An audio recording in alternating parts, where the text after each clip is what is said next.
Sa pangalawang araw ng paggunita ng undas, mas matinding seguridad ang ginawa ng mga personahe ng Maguindanao del Norte PNP, kaisa ang mga tauhan ng Regional Police Community Affairs and Development Unit BAR sa kampanya Seguridad para sa Ligtas na Undas 2024 sa Public Old Cemetery, Parang Maguindanao del Norte. Nito lamang ikalawang araw ng Nobyembre taong kasalukuyan. Ito ay upang makapagbigay seguridad at kaligtasan sa mga taong bumisita sa kanilang mga yumaong mahal sa buhay.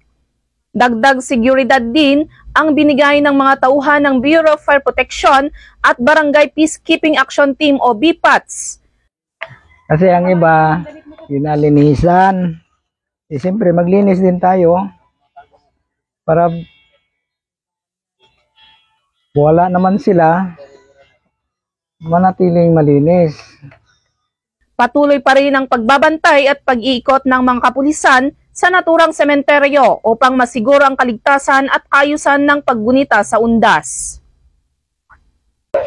Mula rito sa Old Cemetery ng Parang Maguindanao del Norte, ako ang inyong Police News Network Correspondent, Patrolwoman Leonora Gawang, alagad ng batas, tagataguyod ng Balitang Pulis.